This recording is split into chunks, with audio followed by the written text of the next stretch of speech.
बच्चों आज आप लोग के बीच में परीक्षा के दृष्टि से जो इम्पोर्टेंट क्वेश्चन है उसको लेकर आए हैं। देखिए सभी के लिए एक समस्या होती है कि जो समरूप त्रिभुज चैप्टर है उसमें समरूप त्रिभुज के बारे में समझना है और उस पर जो आधारित क्वेश्चन है उसको हमको बनाना है। आप सभी देखिए क्योंकि एग्जाम बहुत नजदीक है, आपका डेट अनाउंस हो चुका है क्योंकि 14 से एग्जाम चालू है और 20 तारीख आपका 20 तारीख का जो जनरली पेपर हम लोग का होता है वह शुरू हो रहा है। तो आप इसमें देख लीजिए सबसे पहले 6 चैप्टर में चैप्टर का नाम है त्रिभुज और त्रिभुज के बारे में बहुत सारा आपको बताया गया है, समरूप त्रिभुज के बारे में भी बताया गया है। तो इसका जो 6.1 का जो 6.1 का इंपॉर्टेंट है क्वेश्चन उसके बारे में मैं बता रहा हूं। उस पे कुछ भी नहीं है, एक थ्योरम था, थ्योरम जो मैं एक वीडियो में बना चुका हूं, आप उसको देख लीजिएगा। लेकिन जो भरने वाला है उसका क्वेश्चन देखें। जैसे आपको 9th क्लास में जब आप पढ़े होंगे तो वहां एक शब्द आती थी, क्या चीज? सर्वांग सम। क्या था? सर्वांग सम, जो कि 10th क्लास में सर्वांग सम शब्द है ही नहीं। यानी जो चैप्टर शुरू है त्रिभुज से उसमें सिर्फ और सिर्फ समरूप की बात होती है। तो समरूप की जब बात होती है तो 9th वाला थोड़ा सा भूल जाइएगा कुछ समय के लिए, वो याद रखना है लेकिन कुछ समय के लिए भूल जाए। जब भी इसमें पूछा जाएगा तो आंसर होगा इसका क्या चीज? समरूप होगा या समानुपाती होगा या बराबर होगा। आप देख लीजिए इसमें क्या है। पहला भरने वाला क्वेश्चन है, रिक्त स्थान की पूर्ति करे में महत्वपूर्ण प्रश्न है। सभी वृत्त होते हैं, सभी वृत्त क्या होते हैं? सभी वृत्त होते हैं सर्वांग सम। आपको भूलने की मैं बात बोल रहा हूं, ये तो नहीं होगा। क्या होते हैं? समरूप होते हैं। समरूप का डिफिनेशन भी बताया गया है। सम माने बराबर और रूप माने एक जैसा। यानी जैसे कहने का मतलब कि कोई एक इतना बड़ा वृत्त ले चाहे इतना बड़ा वृत्त ले, दोनों तो वृत्त है, इसलिए इसको क्या बोलेंगे हम लोग? समरूप बोलेंगे। यानी सभी वृत्त क्या होते हैं? समरूप होते हैं। सभी वर्ग क्या होते हैं? सभी वर्ग होते हैं क्या चीज? समरूप होते हैं। समझ गए? और सभी त्रिभुज समरूप होते हैं। कौन सा त्रिभुज?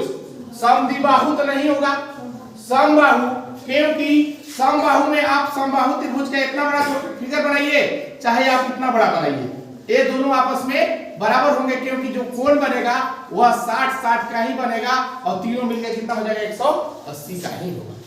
लेकिन समद्विबाहु में ऐसा नहीं होगा, विषमबाहु में भी नहीं होगा। कोण तो 180 का रहेगा, माने तो तीनों कोणों का मान 180 रहेगा, लेकिन प्रत्येक कोण का मान अलग अलग होगा। लेकिन समबाहु में क्या होता है? 60 डिग्री का कोण होता है, इसलिए क्या है? इसका आंसर होगा समबाहु होगा। अब देखिए एक प्रमेय के तौर पे आप देख सकते हैं कि जो समरूपता का नियम क्या कहता है उसके हिसाब से भुजाओं के समान संख्या वाले दो बहुभुज समरूप होते हैं यदि फर्स्ट में है उनके संगत कोण क्या हो? जैसे मान लीजिए कि दो हम त्रिभुज ले लेते हैं, ऐसे दो त्रिभुज ले लिए, ए कोण के बराबर अवी कोण के बराबर होना चाहिए, अवी कोण के बराबर होना चाहिए। यानी भुजाओं के समान संख्या वाले दो बहुभुज समरूप होते हैं यदि उनके संगत कोण क्या हो? बराबर होना चाहिए, फर्स्ट में भरेगा, और उनकी संगत भुजाएं क्या चीज में? समानुपात में होना चाहिए। अब देखिएगा अगला है 5 नंबर, समरूप त्रिभुजों के संगत भुजा। समरूप त्रिभुज अगर है तो उसका संगत भुजा क्या होना चाहिए? समानुपात में होना चाहिए। जैसे मान लीजिए कि समरूप है त्रिभुज ABC और यहां हो गया PQR, तो इसमें हम लोग क्या लिखेंगे? AB बटा PQ हो गया। फिर क्या चीज? AC बटा PR लिखेंगे, PR। अब इसको क्या लिखेंगे? BC बटा QR। यानी अनुपात में होता है, हम लोग बराबर इसमें नहीं कर सकते, बराबर नहीं कर सकते। आगे दो सर्वांगसम आकृतियां होती हैं। दो अगर सर्वांगसम आकृति दिया है तो वह क्या होगा? क्या होगा? समरूप होगा, क्योंकि मैं पहले बताया था कि सभी सर्वांगसम आकृति समरूप होता है लेकिन सभी समरूप आकृति सर्वांगसम। यानी मान लीजिए कि यहां अगर हम लोग समरूप लिख दें, क्या कर दे? समरूप की गोला बना दे कि सर्वांगसम का बना दे, सर्वांगसम। यानी कहिए जो बड़ा के अंदर ही छोटा होगा लेकिन छोटा के अंदर ही पूरा बड़ा नहीं होगा। यानी सभी सर्वांग सम जितना आकृति रहेगा, जो सर्वांग सम है वो समरूप होता है, लेकिन सभी समरूप आकृति सर्वांग सम नहीं होता। समझ गए? अब इसको आप लोग लिख लेंगे।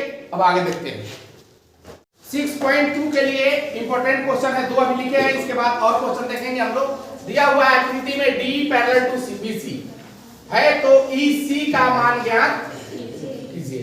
है कुछ नहीं, आप लोगों ने 6.1 प्रमेय पढ़ा होगा, जिसका नाम है थेल्स प्रमेय या आधारभूत अनुपातिक प्रमेय बोलते हैं। क्या बोलते हैं? आधारभूत अनुपातिक प्रमेय। आप देख लीजिए, इसको लिखिए क्या चीज, आधारभूत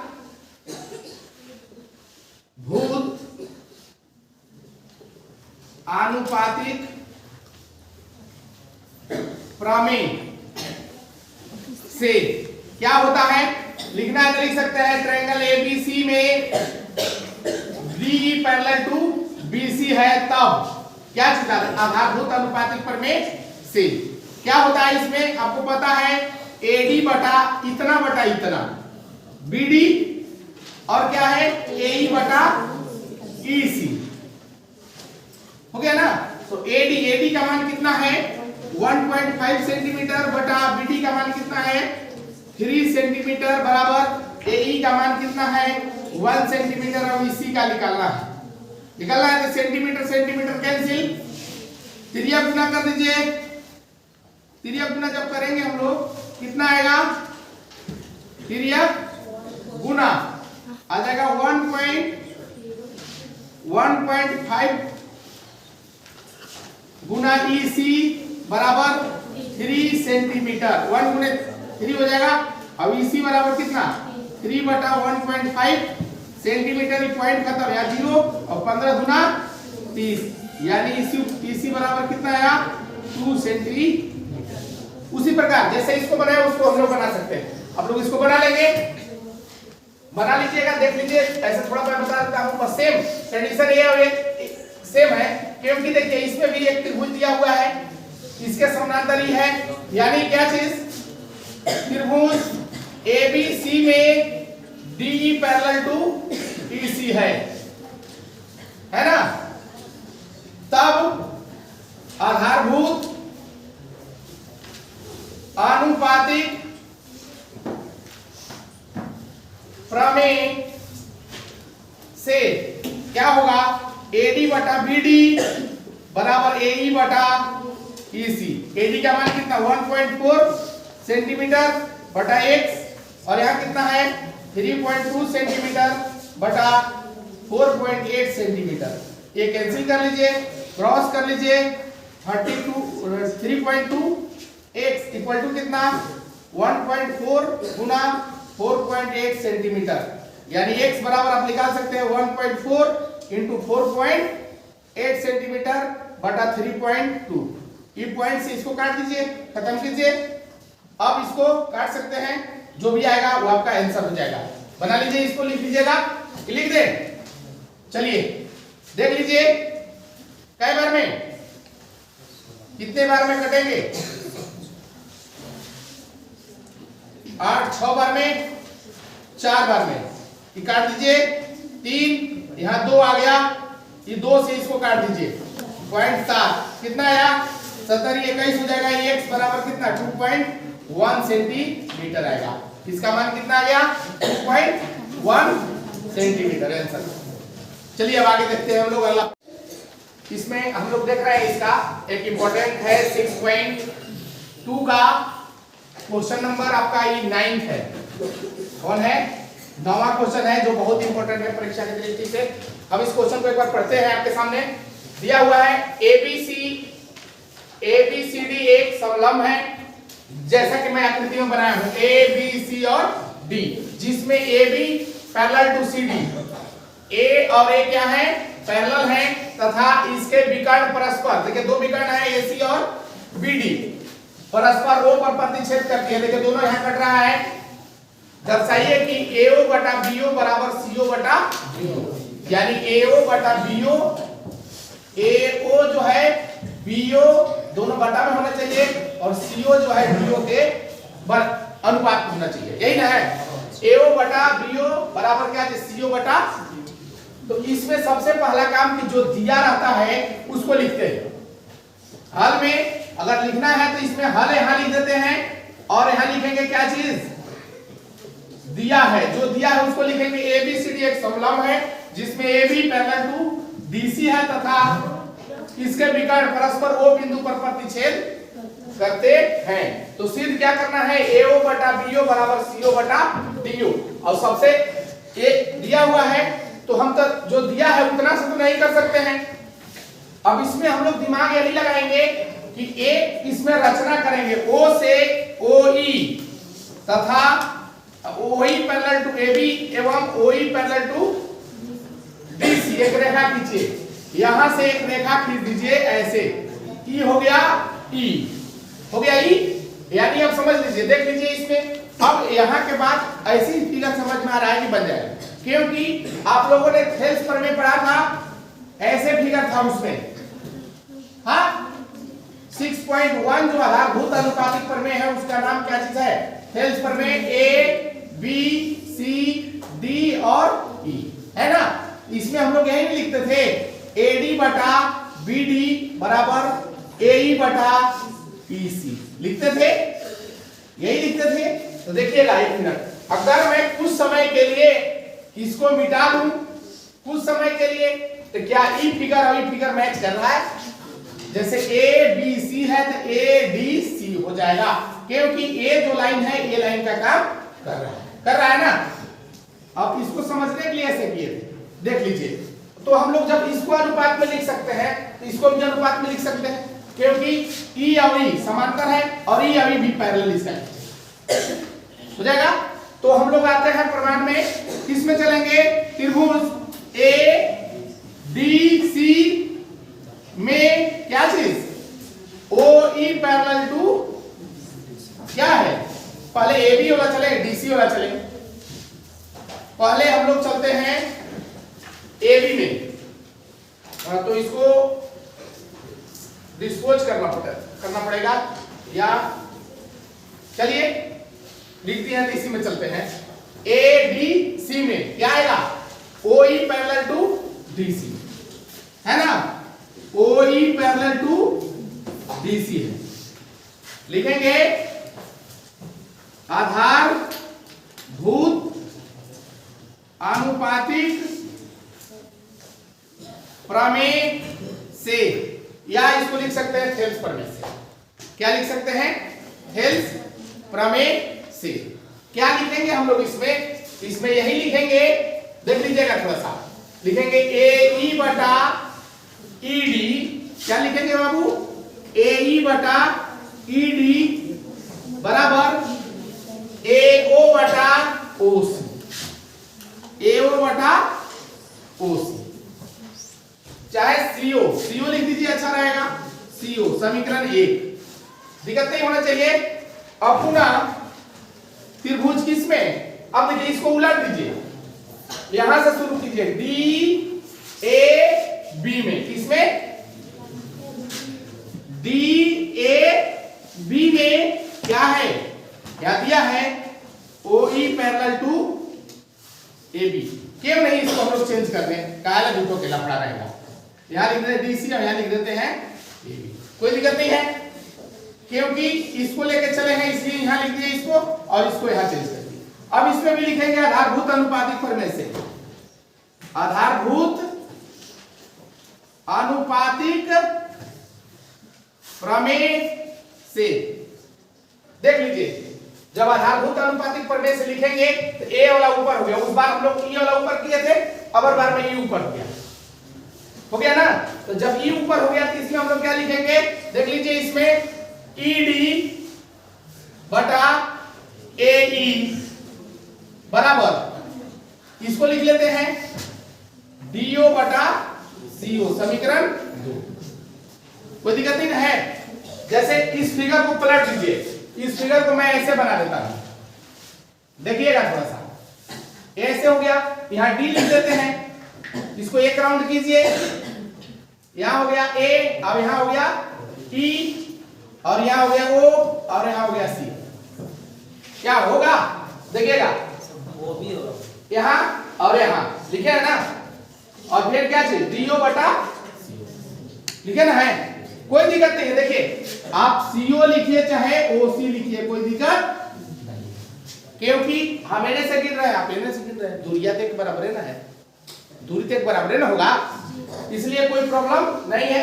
लेकिन मेनली जो हम लोग को प्रूफ करना रहता है उसके हिसाब से हम लोग लिखते हैं, कोई दिक्कत नहीं है। इसको समीकरण कितना मान लेंगे 2।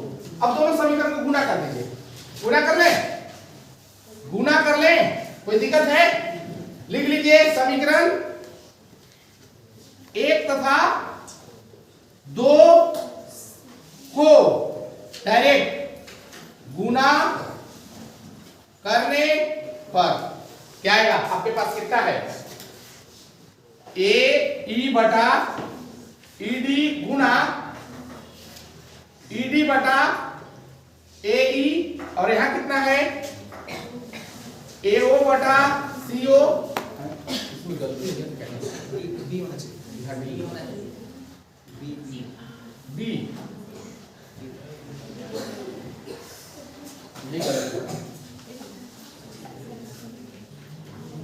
नहीं ठीक था, एओ बटा सीओ ठीक था, यहां होना चाहिए डीओ बटा जी, हो गया।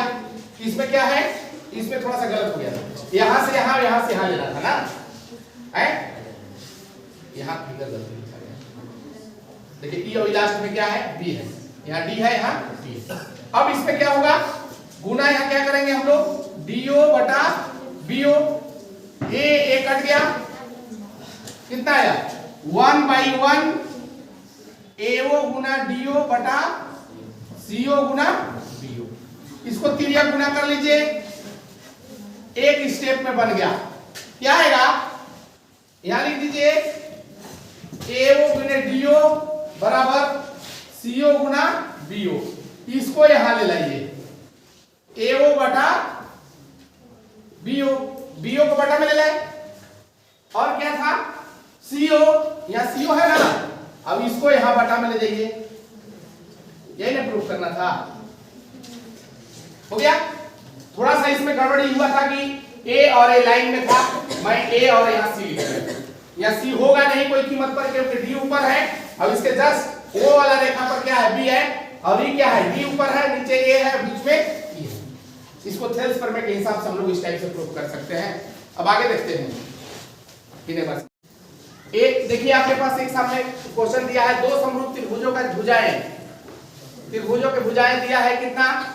4 अनुपात कितना 9 के अनुपात में है। इन त्रिभुजों के क्षेत्रफल का अनुपात ज्ञात कीजिए। तो आप एक प्रमेय पढ़े होंगे 6.6 प्रमेय पढ़े होंगे एनसीईआरटी में, एनसीईआरटी बुक में होगा 6.6 का रहा है। इसमें समरूप त्रिभुजों का क्षेत्रफल है, दो त्रिभुज दिया रहेगा पीक्यूआर एबीसी, और दोनों का क्षेत्रफल का अनुपात जो होगा उसके संगत भुजाओं के अनुपात के वर्ग के बराबर होता है। यह परीक्षा के दृष्टि से बहुत ही महत्वपूर्ण है, क्योंकि इस पर क्वेश्चन अनिवार्य रूप से आपका एक आएगा तो आएगा। मैं इससे संबंधित 2-3 क्वेश्चन बताऊंगा, देख लीजिए।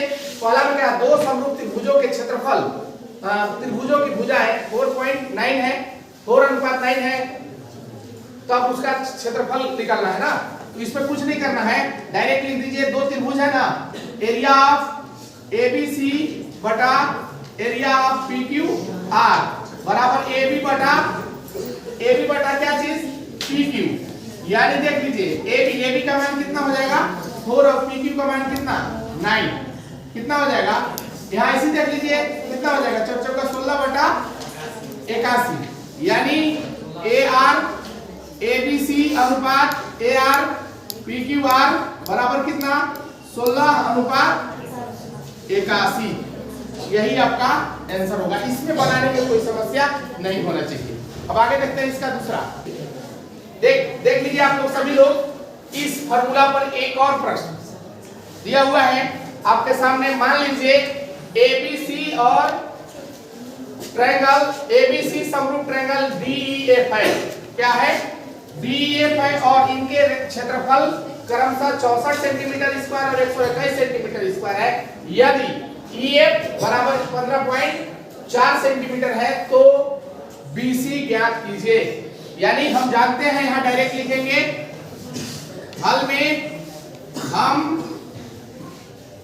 जानते हैं एरिया ऑफ एबीसी बटा एरिया ऑफ डीएफ बराबर क्या, जैसे इसको लिखे हैं, इसका नाम हम लोग पी आर रखे हैं ना, इसका नाम रख दीजिए क्या है, डीएफ। तो क्या आ जाएगा, एबीसी यानी बीसी बटा ईएफ का होल स्क्वायर। इतना जानते हैं, क्योंकि देखिए सभी भुजा अनुपात से बराबर होता है, तो हम लोग को जो निकालना है उस भुजा को लिखेंगे।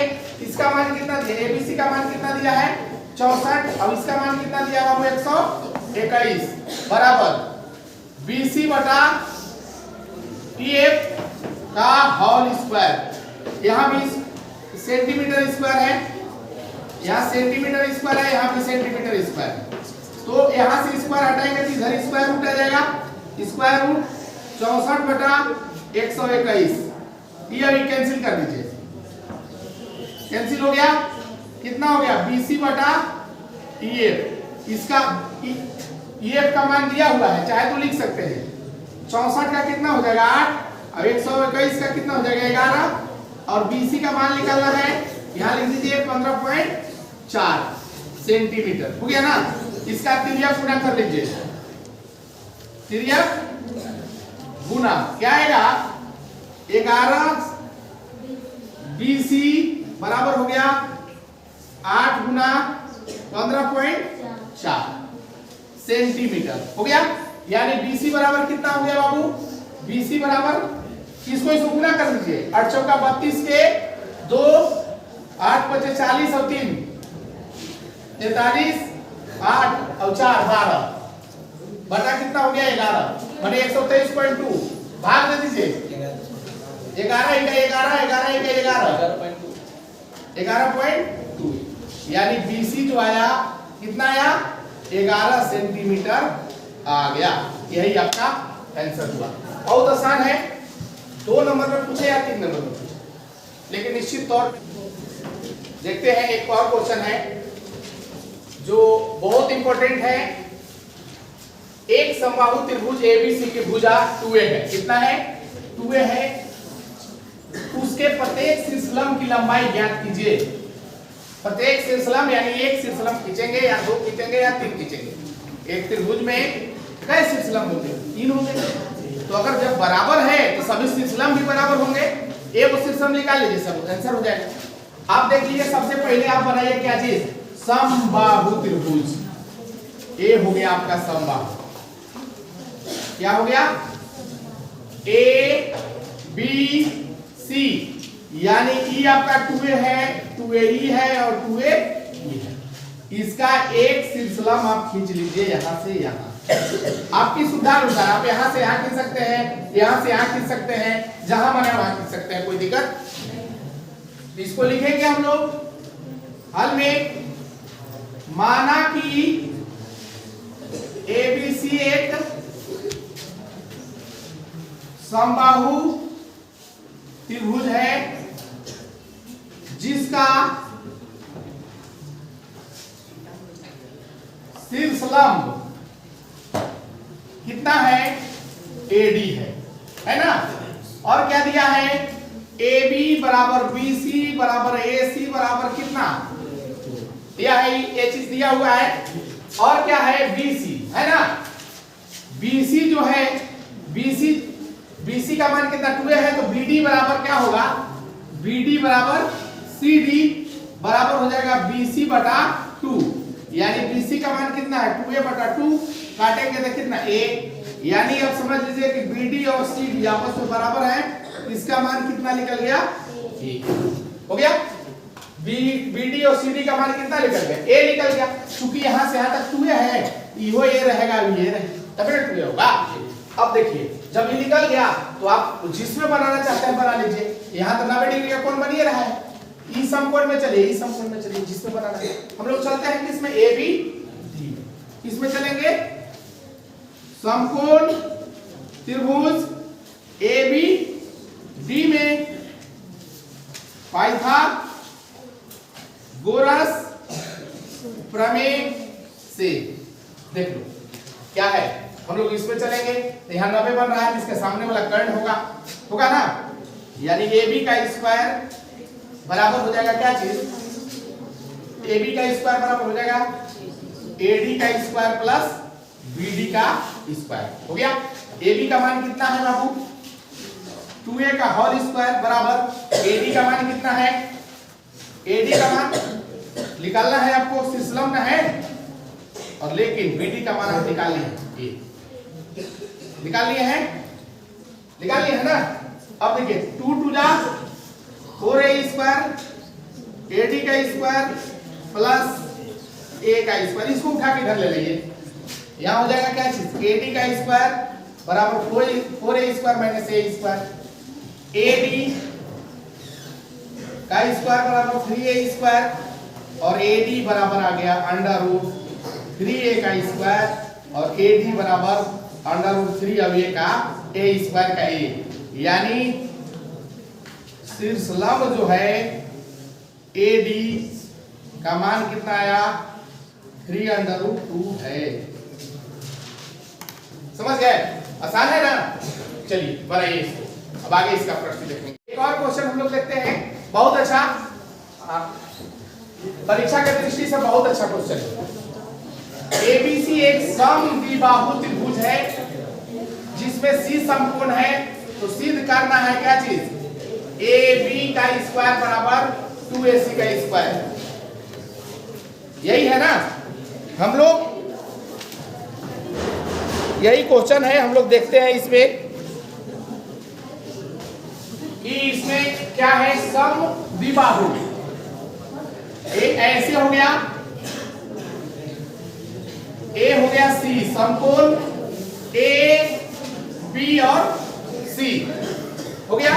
अब इसको हम लोग देखेंगे, देखिए E और E समद्विबाहु का राय, दोनों भुजा आपस में बराबर है, समझे। लिखेंगे, माना कि ABC एक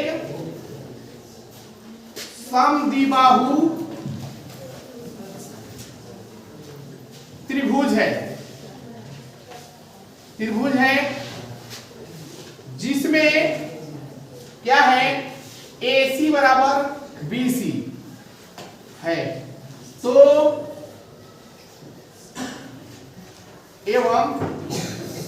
एवं C समकोण है, क्या है, C समकोण है, तो सिद्ध करना है AB का स्क्वायर बराबर 2AC का स्क्वायर, यही प्रूफ करना है। बहुत आसान है एकदम, आप इसको पलक झपकते बना सकते हैं। प्रमाण में आइए, समकोण त्रिभुज ABC में पाइथागोरस प्रमेय